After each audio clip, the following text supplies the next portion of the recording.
Welcome to Straight from the Horse's Mouth, where we cut the BS and give you the truth all about sports. Once again, I am Bryce Olden, hosting with Bryce Davis. What's good? We're back in building for another episode. And before we begin, please make sure to like, comment, and subscribe to the video. Hype it. It helps with the traction and helps with the YouTube algorithm. And again, anything good, bad, happy, or sad, please let us know. And if there's any topics you want us to discuss, please drop them in the comment section as well. Obviously, we've moved from Thanksgiving. Christmas is burling down. It's close to us.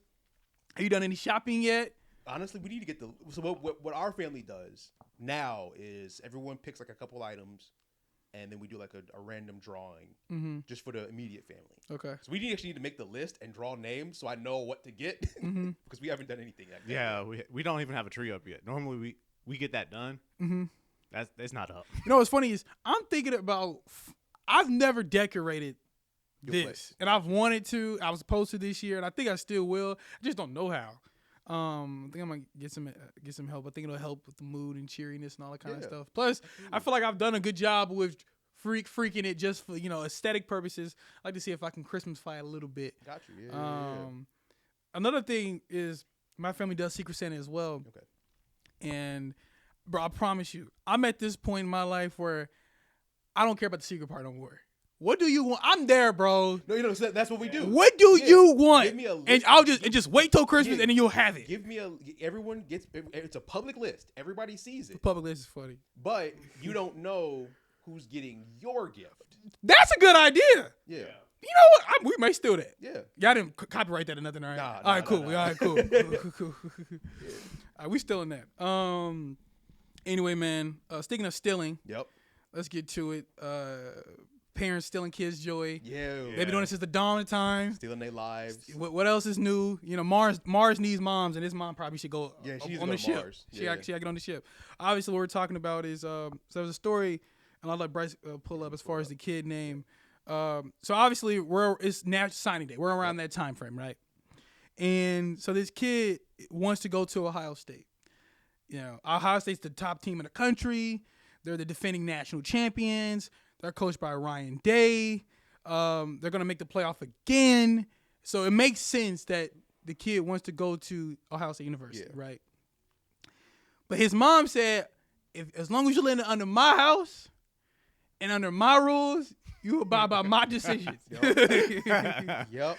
And your black ass is going to Tennessee. You will involunteer yourself to the Tennessee Volunteers. Yep. You know what I mean? Right? You will involuntarily go to. You've been drafted. If this was Vietnam, that's where he would be going. Yeah. So it's Legend Bey. Legend Bey. Yep.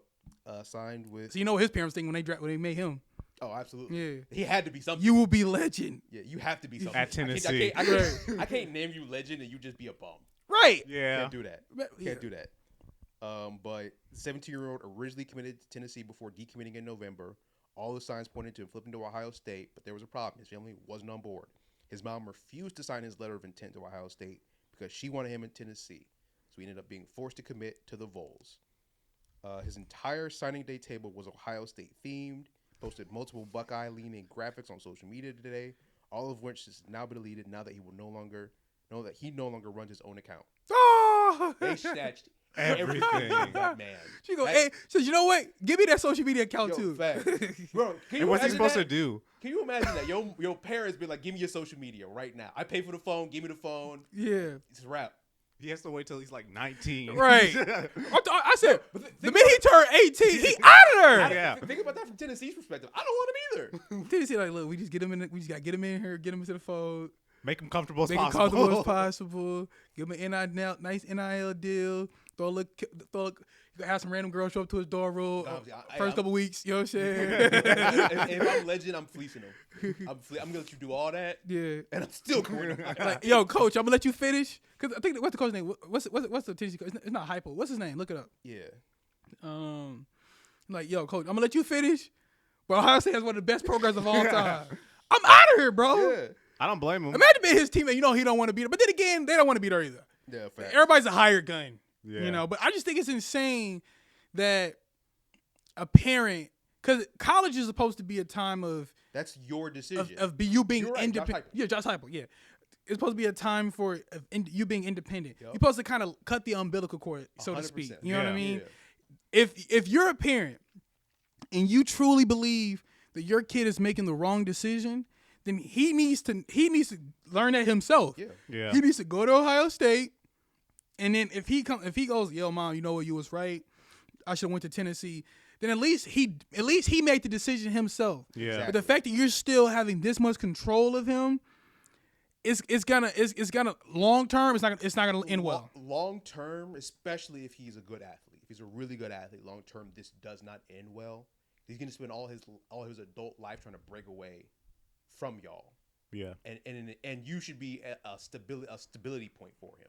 And that's what I'm most worried about, is that he's gonna spend a lot of his time now rebelling against his family because they want to control me, and instead of just being like, we support you. Right. And Yeah. that's disappointing.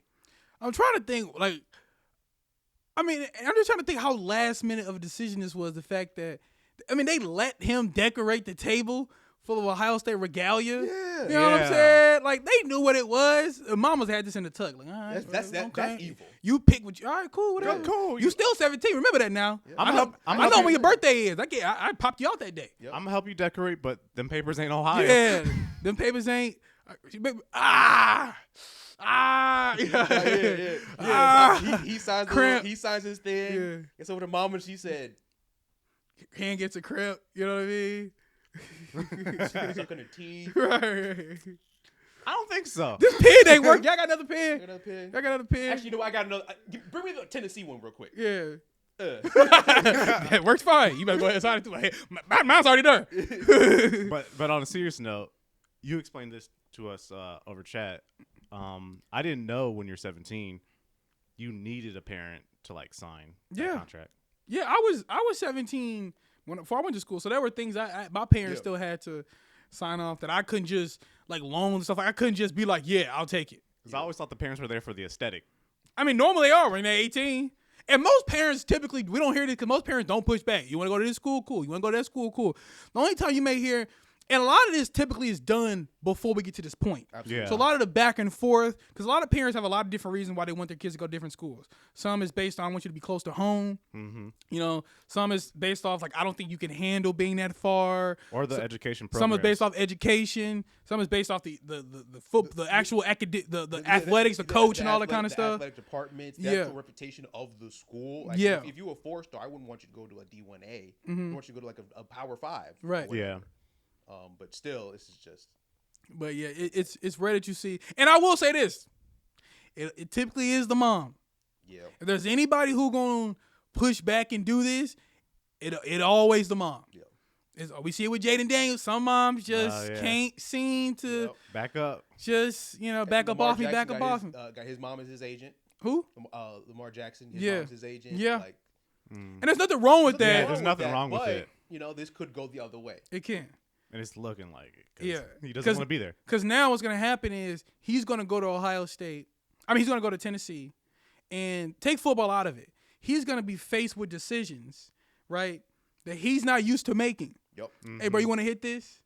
Everybody want to drink this? Hey, Everybody let's want to go come over party. here? Everybody want to do this? Everybody want to do... Yeah, he going to get hit with a lot of that. And he's going to be ill-prepared because he's going to feel like, yo, let me It's Let me- one let of two me- things. You gotta check with my people, or I'm not checking with my people. yeah, Or I'm not. Or there's no self check. yeah. Yeah. I'm going to just do it. I'm just gonna do it, or I gotta check with my people. And both of those extremes Are are bad. terrible. Yeah. Right. It's just bad Yeah. Moving on from that, though, speaking of decisions. decisions being made, obviously a big college football decision took place this week. Lane Kiffin finally made his decision after the Egg Bowl to leave Ole Miss and head to LSU, taking in place Brian Kelly, who was officially terminated by LSU with their little slimy selves, Yeah. trying to be sneaky about it. Yeah, we trying to terminate you, and you don't get your money. Yeah. That's the state of Louisiana's money. Right. But that fine, and they dropped the for cause and Yep. all that kind of stuff. So Brian Kelly will be getting his money. But Lane Kiffin has decided to leave Ole Miss, and he decided to take a gasoline can, pour it on the school, light a match, and Yep. and burn it down. obviously there's been a lot of pushback and a lot of blow up from this. Reports came out that Lane Kiffin still wanted to coach the team, obviously because Ole Miss is in a position to be in a college football playoff. They're going to make the college football playoff, and now and Lane wanted the opportunity to coach them. The AD said absolutely not. Yeah. The players said absolutely not. We don't want the head coach of LSU coaching Ole Miss. Yeah. And if also another thing that plays into factor is in the same conference. Yeah. They're both in the SEC. So it's not like big bang, take a little bang. It's not like Lane Kiffin's going from FAU to Ole Miss like he did prior to going to Ole Miss. You're going from another big school to another big school, and we're in the same conference. Yeah. Okay. What's your thoughts on everything that took place? I don't remember who I said it, but someone kind of said it best. Ole Miss probably was just the rehabilitation of Lane Kiffin as his image and as a coach. That probably was what he saw it as a little bit, where it's like, listen, I'm back in the head coaching seat. I got to show people that the Lane Kiffin y'all knew at the end of the USC days, that man is gone. This is the new me. And another really big opportunity came around. He had to take it. In my opinion, if you're trying to rehabilitate your image and LSU makes a call, that's probably the final stepping stone to say, okay, I'm back. I'm a big dog again. Yeah, but go ahead, Austin. Go ahead. I wanted to push back a little bit on that because they had a chance to be like a national championship at Ole Miss. It wasn't like he was there. They did okay. They were doing great there with him. Yeah, but it's still Ole Miss. And that's a good question that he brings up, or the statement. Is it a definitively better job? Is LSU a definitively better job than Ole Miss? Right? LSU didn't become this hot commodity job until 20-plus years ago when Nick Saban went there. Yep. Right? And the only reason he went there is because Michigan State was on BS. Yep. You know what I'm saying? He probably would have stayed if they weren't playing around. Then obviously he goes, Les Miles comes in, continues the success that Nick Saban started, right? But, and then Ed Orgeron comes in with that NFL team, wins a title and all that kind of stuff.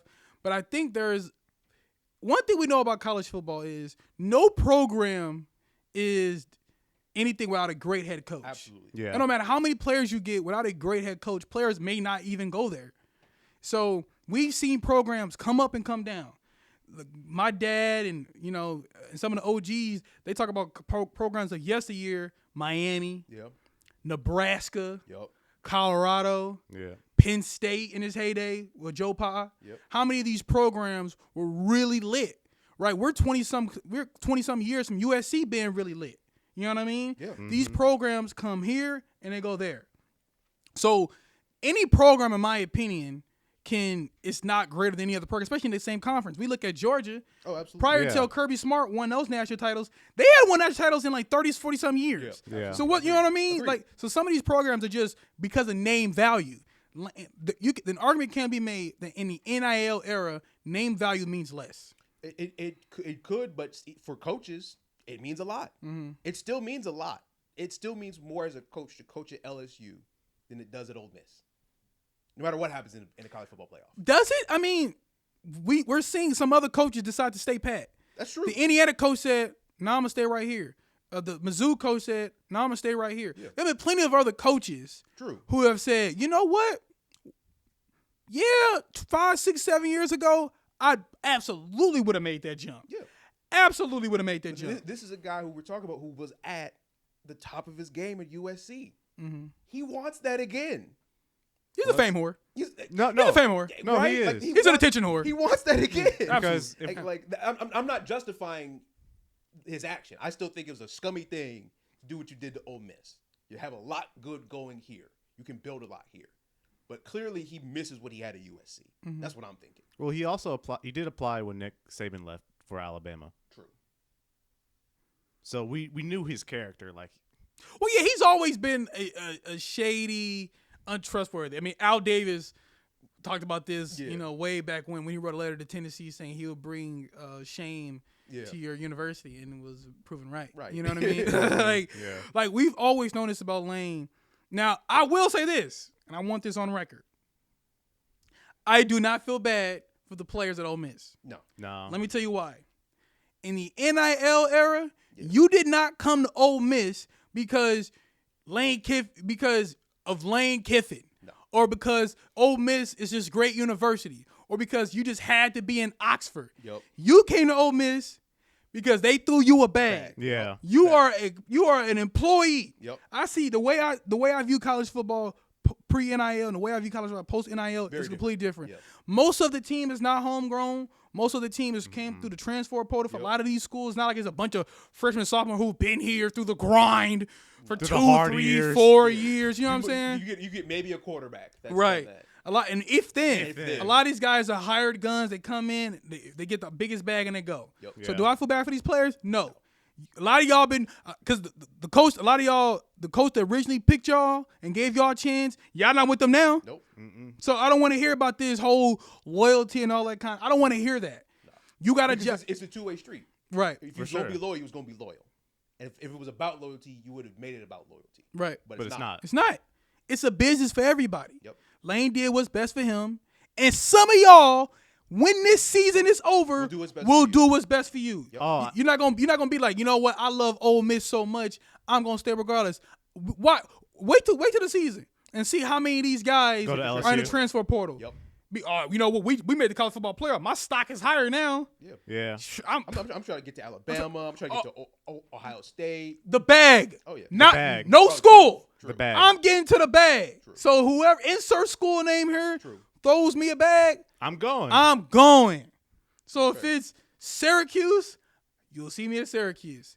If it's at, I know the head coach of Iowa State, he's at Penn State. If it's there, I'm be with Campbell at Penn State. If it's with James Franklin at Virginia Tech, I'm be at James Franklin Virginia Tech. If it's with Dan Lane in Oregon, that's where I'll go. But I'm following the bag. So yeah, Lane pissed me off now, but if Lane slide me another check, I might like, hey Lane, what's up? What's What's cracking? up? Hey, I like Baton Rouge, Mardi Gras. Hey, you know what I'm saying? You know what I mean? When's my flight to LSU? Right, man. I think about it, you know what I'm saying? Joe Burrow went here, Jamar Chase went here, I can see myself I being. can see myself here. I like yellow. Yeah. I like purple. I like tigers. You know what I'm saying? Yep. I Yep. don't mean that. You know what I mean? Cool. I like Get it cracking. right. I like Cajun food, gumbo, shit. Zaga like it here. I may like it here too. Yeah. Game a couple pounds, switch positions. Yeah, right. Went from tight end to D end real quick. Right, you know what I'm saying? It's all about Yeah, it's all we're in about a different era. It's a business now. Yep. Yeah. And so I don't feel bad for those players. I don't want to hear a single person talk about loyalty. Loyalty in college football has never existed. Coach has been moving all the time. Before the NIL. And now NIL players are moving all the time. It just even the playing field. Yeah, just even the playing field. Like I said, this college football player, we're going to see a lot of teams in it that we weren't expecting to see. So I don't want to hear about that aspect of it because to me, it just doesn't hold much weight or much water. Yep. Yeah. Speaking of a player whose opinion no longer holds much weight and much water, CP0 as we call him here, Cliff Paul. I'm trying to tell y'all. So Chris Paul, his senior citizen self, went to the senior citizen home of the NBA, which is the Los Angeles Clippers. Yep. And Senior citizen and rehab facility. yes, Yeah. and his senior citizen self thought he could tell other senior citizens How to play. how to be a senior citizen. Yeah. And Which, to be fair, he is the most senior of the senior citizens. he is the most senior citizen, but not by much.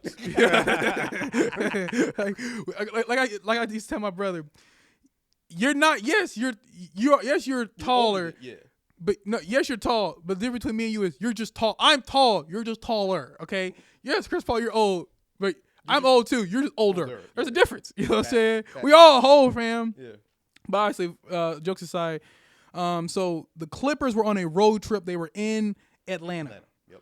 And news came out that Chris Paul got sent home. I think Chris Paul told us the news Pretty himself. much. No, he They dropped Oh, it. yeah. He dropped it first. Yeah, on Instagram. on Instagram, because that's how we get down now. That he got sent home and will no longer be a part of the Clippers going forward. The plan, as far as we heard from the Clippers, is to try to get a trade done by December 15th. If not, Chris Paul will be released by the team or waived by the team. Most people were shocked because news came out a couple of weeks ago that this will be Chris Paul's last season in the NBA. So everybody was kind of surprised, and the fact that the way it went down in the middle of the night, you know, Yeah. it feels kind of gross. And away. Feels kind of nasty, huh? It was an away too. Yeah, it was an away. Yeah. You know what I mean? Like if you felt some type of way about Chris, maybe you should have done it sooner, at least while you guys were at home. Yeah. But what your thoughts when you heard about all this has gone down? I'm not surprised. One by just the move. I am not because he wasn't really helping them much. But I'm also not surprised about how they did it. So I remember how they did Blake Griffin. Yeah. And I think that was Steve Ballmer's group. Yeah. It was. Did it. It was. That's just kind of how they move, unfortunately. You say, hey, Blake, we want you to be here, blah, blah, blah, blah, blah. Hey, how's the trip to Detroit? How'd you like that trip to Detroit? Because here it is. I thought I was gonna be here forever. I mean, they were right though. They're Yeah. right. I mean, he had one good season in Detroit, and next year he was cooked. It's good. They were Yeah. right. But it's just how they did it. That is Yeah. how they move, right? It felt grimy because, like, yo, great Blake Griffin, like, this is the most successful up to that point that they've been with guys like Blake and Chris. And to treat them like that just felt weird.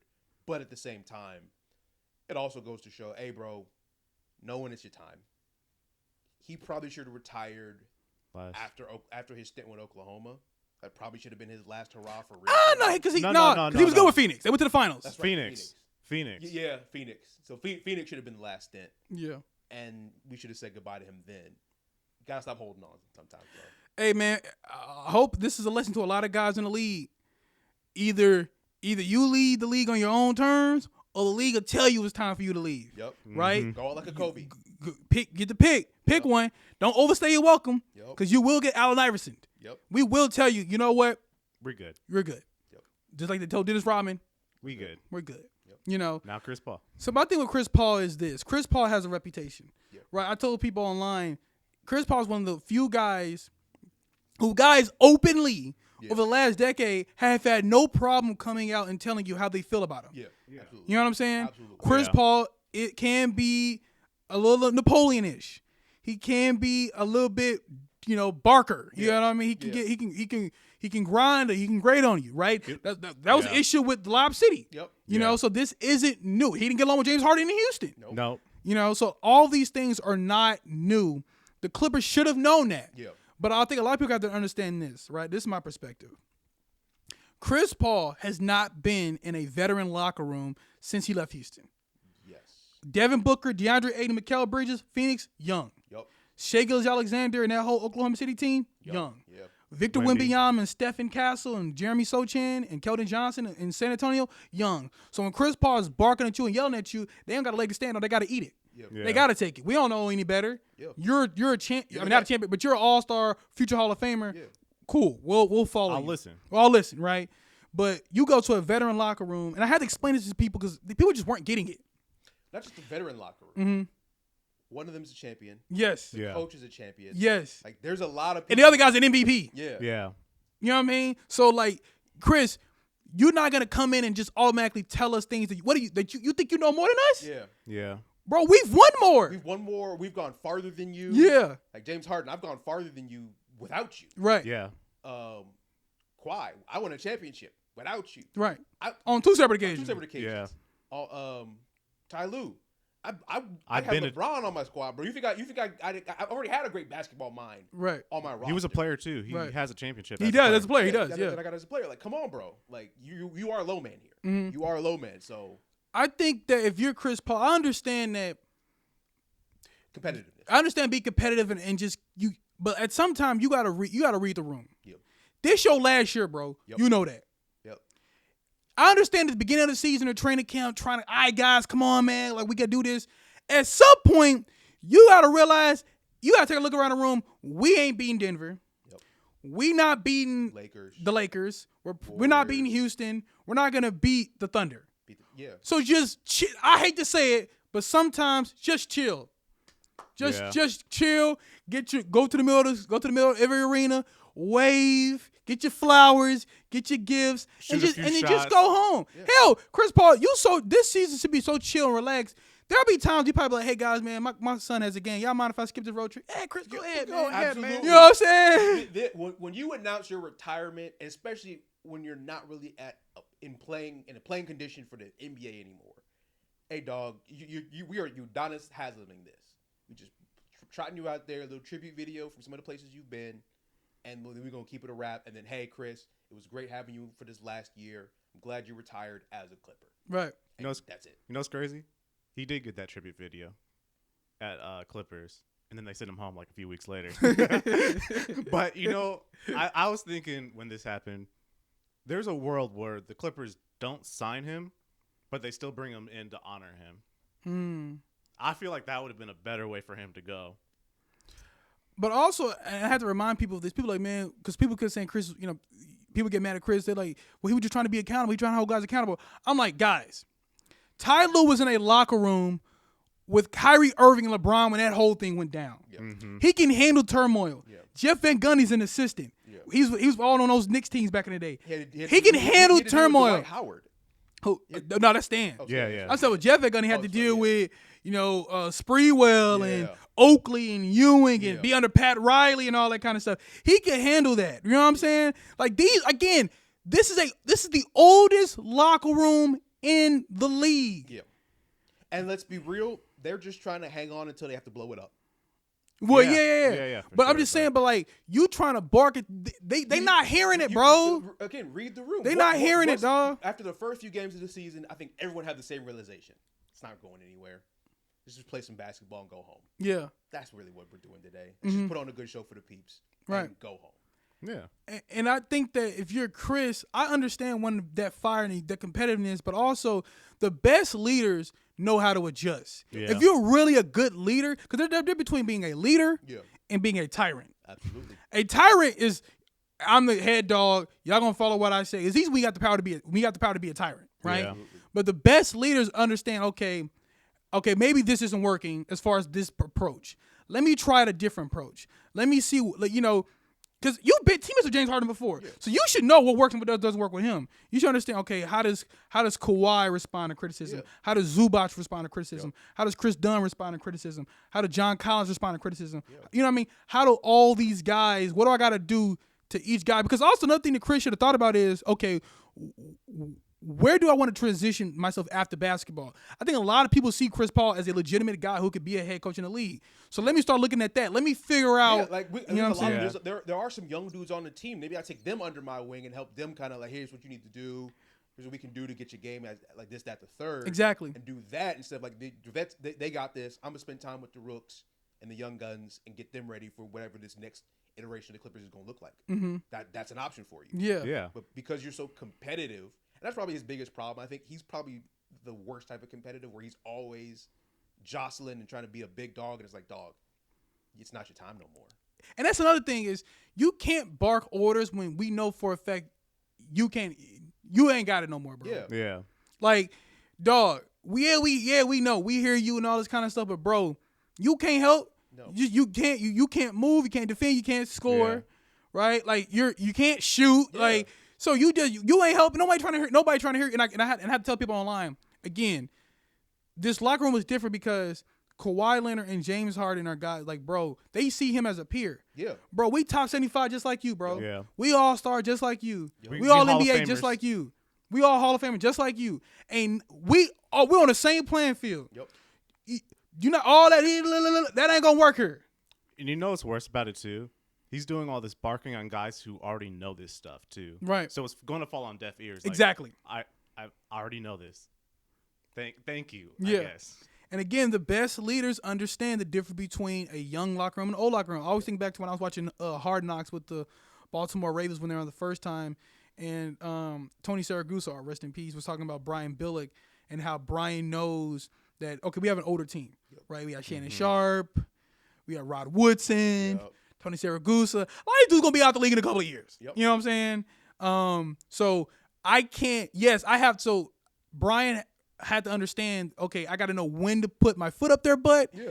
and when to take my foot off the gas pedal. Maybe this is older teams, so I got to be a little bit more, I could give them more breaks. Absolutely. Right? Be a little bit more lenient in certain areas as opposed to when it was a younger team, I would probably be a little bit more harder, strict, Yeah. stringent, grinder, Yeah. you know, because I'm trying to instill some I'm discipline. trying to get you to a point. Yeah. Whether it was the veteran team, y'all know how to get there. Coming off a championship. Yeah. Yeah. You know what I'm saying? So, the best leaders understand how to do that. Yep.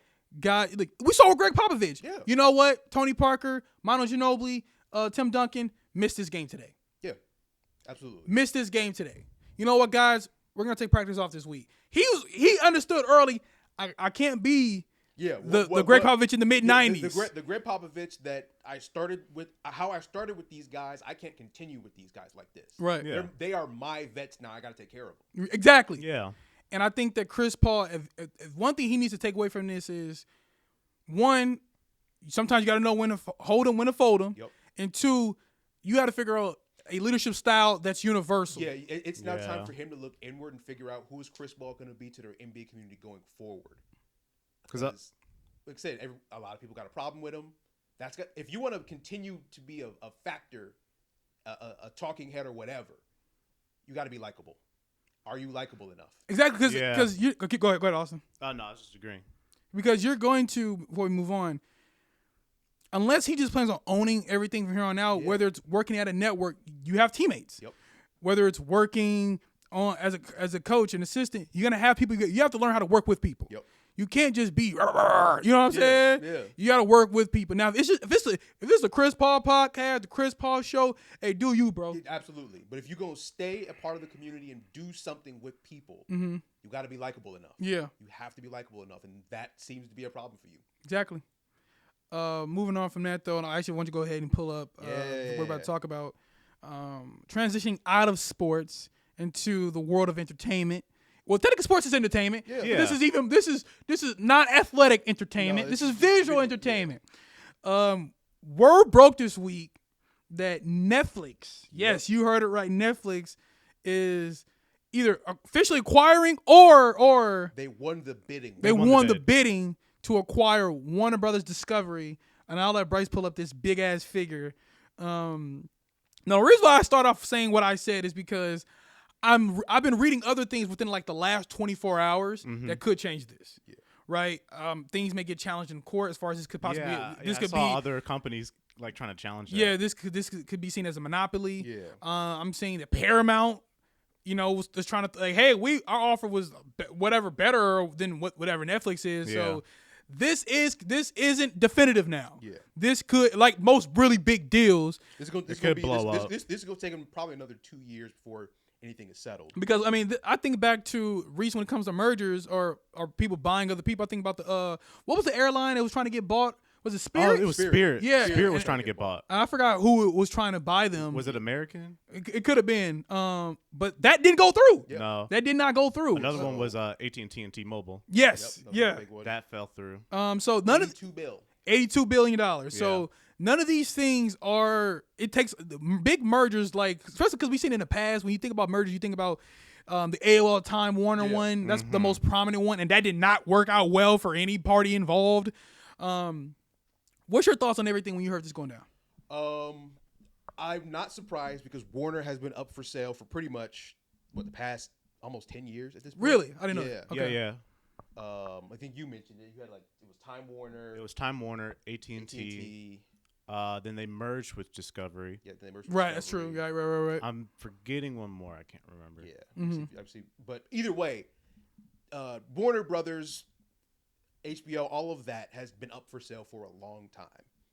And the only thing that I can take away from this is I hope this finally works for them. I don't know what the vision is with these mergers for Warner Brothers specifically, because people keep coming in and then being like, I don't want it anymore. I hope it finally works with Netflix, because I really am tired of the visionlessness of what it seems to be on Warner's part, where it's like we're just trying to sell, and it's like, well, you keep selling and lose, and nothing's coming out of it, and that's what I'm getting tired of. Mm-hmm. Yeah, and I'm getting tired of because as exciting it is more on Netflix end to get this, it sucks for the people on Warner Brothers because anything they have greenlit said, oh, this is coming, that might be on the chopping block because that was through Warner Brothers. Netflix didn't say we're going to greenlight these shows. Mm-hmm. So anyone who has a show right now is kind of like in no man's land because they got to figure out what's going to happen now. The thing about Warner Brothers is what it started off as and what it is now completely different. Absolutely. For sure. Right. I watched the Warner Brothers documentary on HBO, and obviously the name it's in the name. Started off as a Butch Brothers. Yeah. Right. Yeah. Owning the company. Owning a lot out in California and buying that and all that. Yeah. They used to own theaters and all that kind of stuff. They had to get broken up because of monopoly and all that kind of stuff. But Warner has always shape-shifted. Yeah. Right. I sent you guys an article from 1971. Yeah. Right, when they shared a lot with, was it Columbia Pictures? Columbia Pictures. Yeah. And I think that went away in the late 80s, early 90s for a stupid reason, by the way. Not a stupid reason, but for a reason that I bet you Columbia be like, oh, okay, they did it to break because they wanted spite spite their nose by cutting off their face? Well, Cut it their was face, cut so their nose? it was because of Batman is a part of this. Oh. The guys who kind of helped get Batman off the ground. I think either like Paramount or not Paramount, but whoever, So we're Columbia talking- or so. We're talking about the Michael Keaton Batmans? Yeah. Like the guys, the producers and all that. Like, they were sought after. Gotcha. And as part of the deal, like, okay, we'll let you guys have them or whatever. But in order for that to happen, we no longer want to share a lot with you guys in space. And they was like, okay, Cool. fine. Yeah. We'll take these producers over this. But they've always been open to, like... Most film publishers are, where it's like, hey, we'll do this part, you handle this part.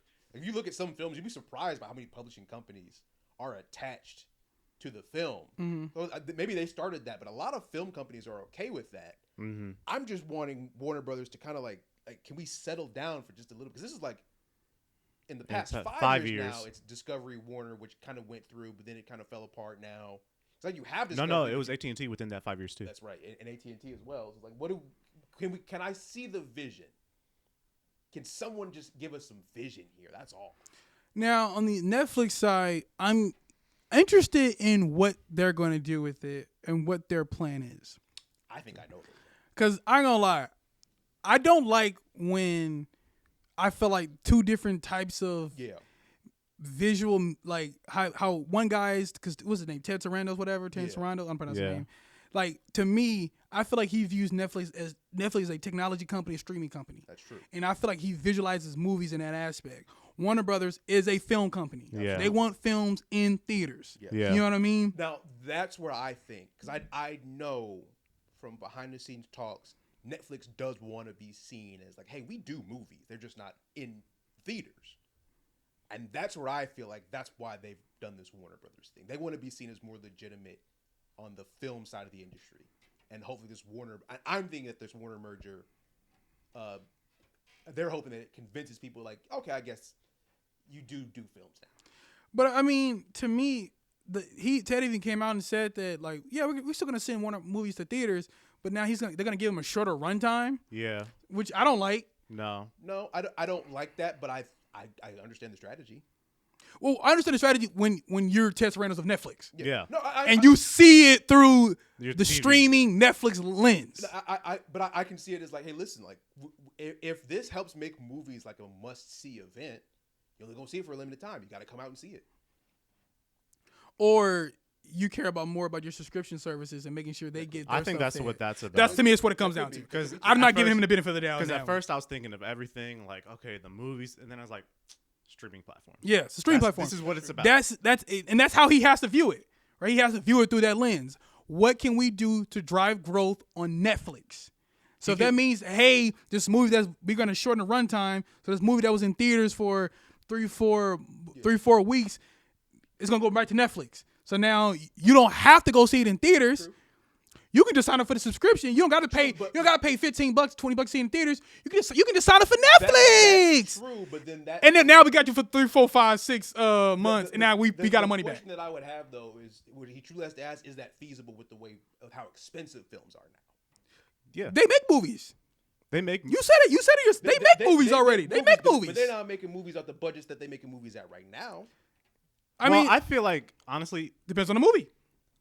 That's what I was gonna say. Stranger Things is not no cheap ass. Because I was just about to say that. Like, but Stranger Things going away.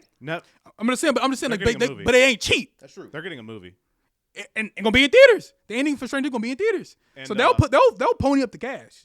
Yeah, I just said they just don't want to. They don't want exactly. That's what I'm saying. They just don't want to. Right. That's what I'm thinking though. Is it really going to be feasible with all the stuff that's in Warner Brothers' lot, all the stuff that they got working on? Is it truly going to be feasible to do all of these movies and not see a upfront return on investment real fast? The only thing that I can see could be a bonus on the film side is if Netflix, let's say Netflix goes cheap. Maybe there's a world there. You know what? We're not gonna spend money on IPs. Yeah. Because they don't whatever. Yeah, it's not gonna move people. Right. Well, we just don't we don't want to spend money on IPs. We just simple. We're not Disney. We're not Universal. We're not gonna lean on IPs, right? So we'll put movies in theaters, but we'll put some of these movies maybe that mid tier that $50 million, $75 million, $25 million, like that budget range. So then do they cut that out of Warner Brothers then? For sure. I don't know if they cut it, but they probably add it.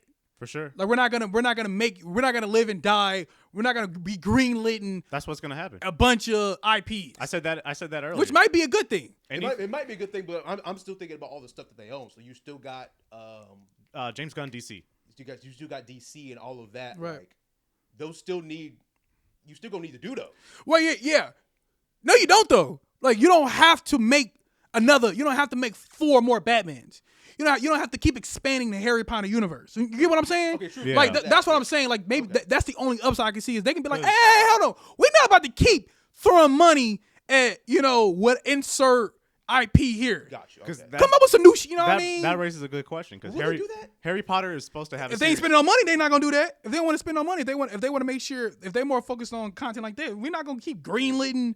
Yeah, but they got shareholders to look at, and the shareholders saying, "Listen, them greenlit little $50 million shits ain't moving us."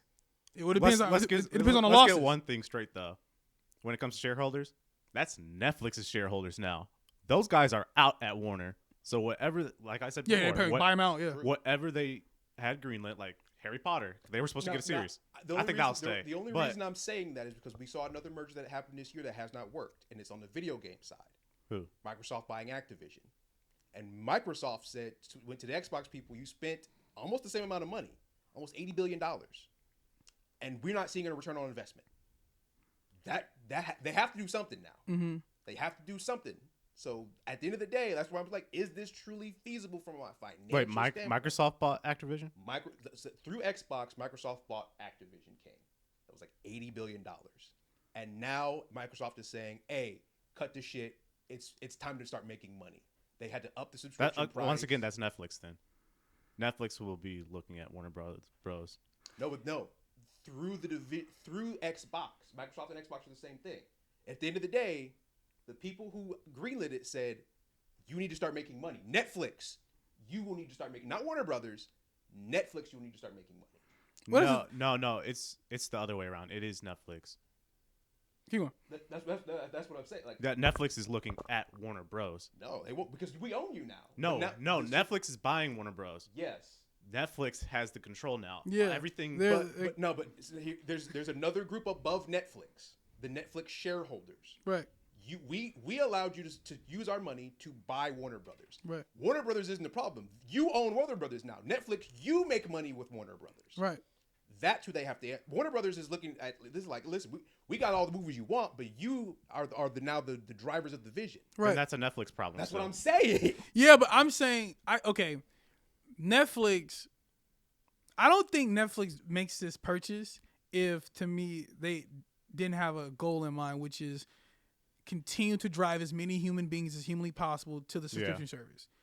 Everything to me lives, breathes, and dies the subscription service. Absolutely. Yeah. So what I'm saying is, when it comes to making money, they're not going to greenlit a bunch of expensive ass projects, which could mean if you spent $82 billion. How do you make that up through streaming? If they cannot make that up, what do you do then?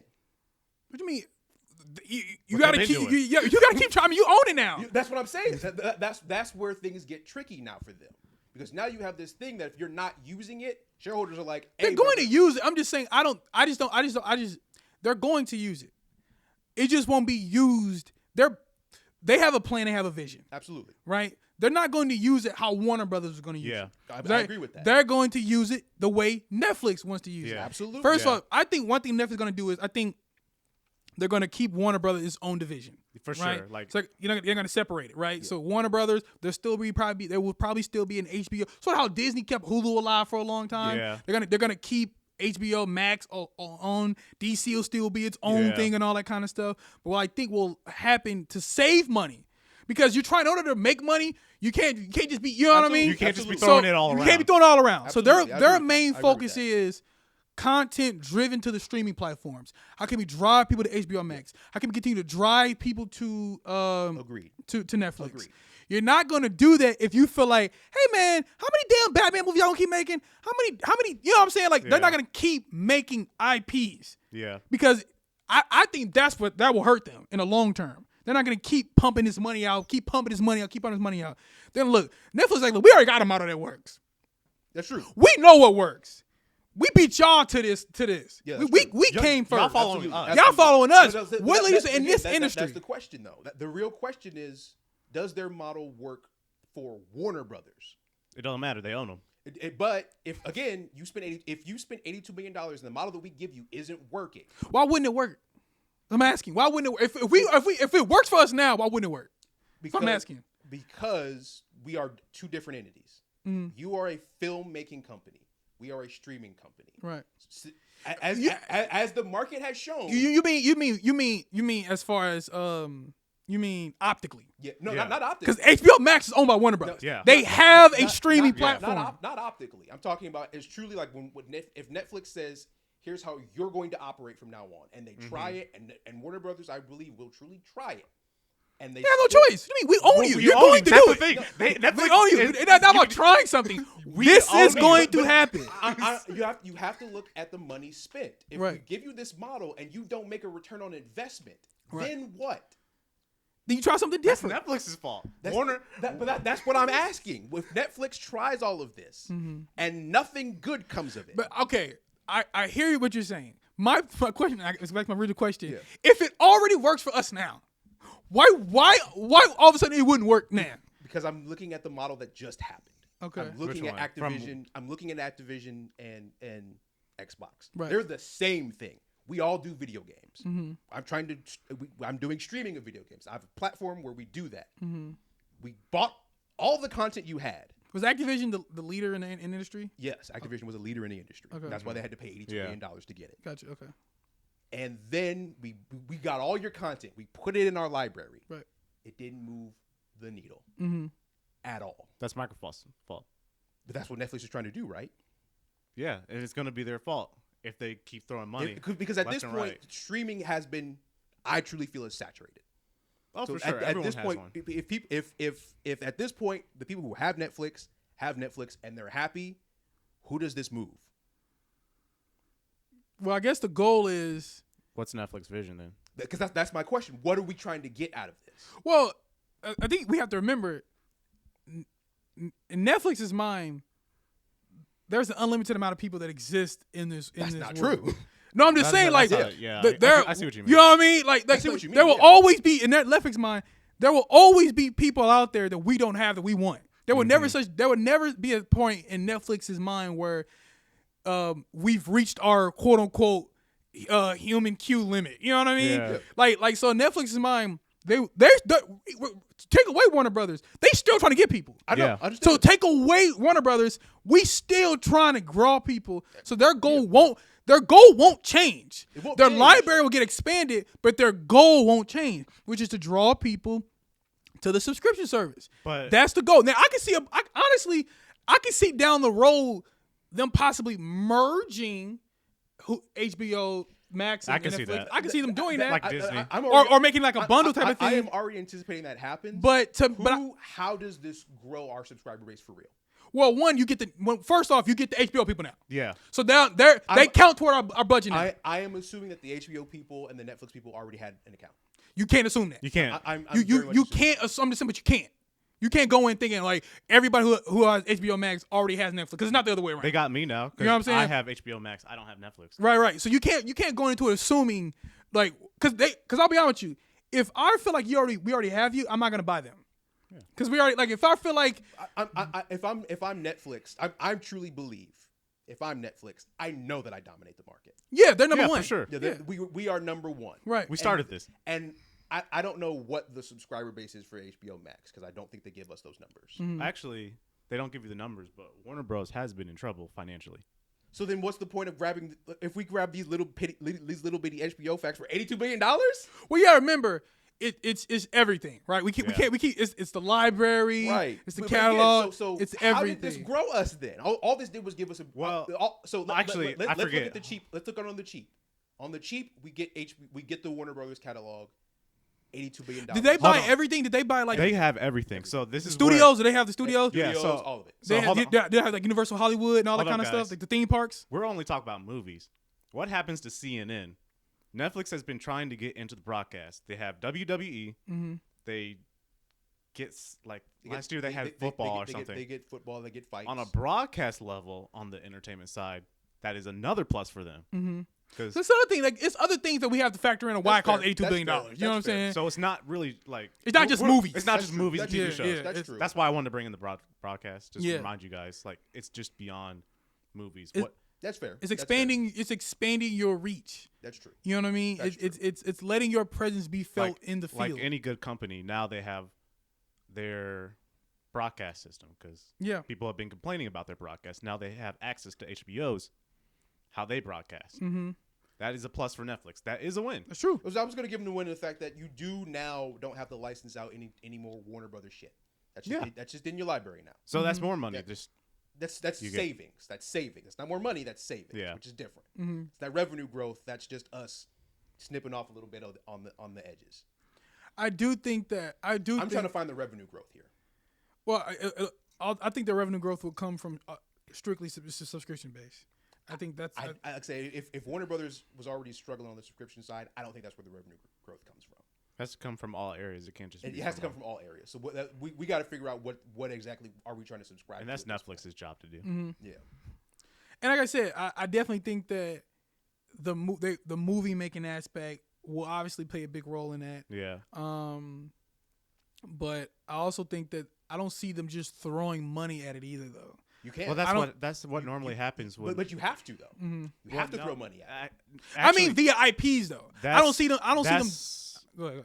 Because shout out my storyboard mentor Raj. Mm-hmm. We talk about movies, films, and all that, and IPs. The thing that happens is when these companies merge, it was Warner Bros. Who greenlit this, not Netflix. Yeah. Right. They have to probably either go through that process again because you talk to a Netflix guy. I don't know anything about this IP. I wasn't in this meeting room probably. Mm-hmm. They have to do it all over again. It sucks, but it's how it's going to be. Right. So you have to throw money at it. Mm-hmm. Well, no. We can't keep saying we have to throw money at it. The possibility of being money thrown changes. Yes. That's fair. But you still have to spend money now. Well, yeah. We're not saying we're not spending money. Hustling doesn't change. You got to spend money to make money. You know what I mean? But that's where I'm like, okay, so show me Netflix where we see revenue. Because if I'm a Netflix investor, that's what I'm worried about right now. Mm-hmm. Where's the true, like, okay, you spent 82. Mm-hmm.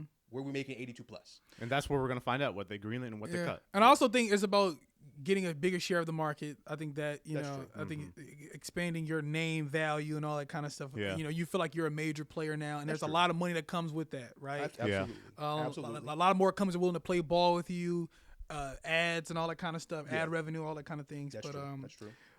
Obviously, we gotta wait for it to play out a little bit more. Yeah. But anyway, man, that's all the time we have for you guys today, man. You can follow me at Facebook at Bryce Olden. You can follow me on Instagram at Bryce David Olden, Bryce Cohen Tell him. Or Twitter, Bruce Leroy. And remember, if you didn't hear from the horse's mouth, stop listening to Ass Who Told You. We out. Peace.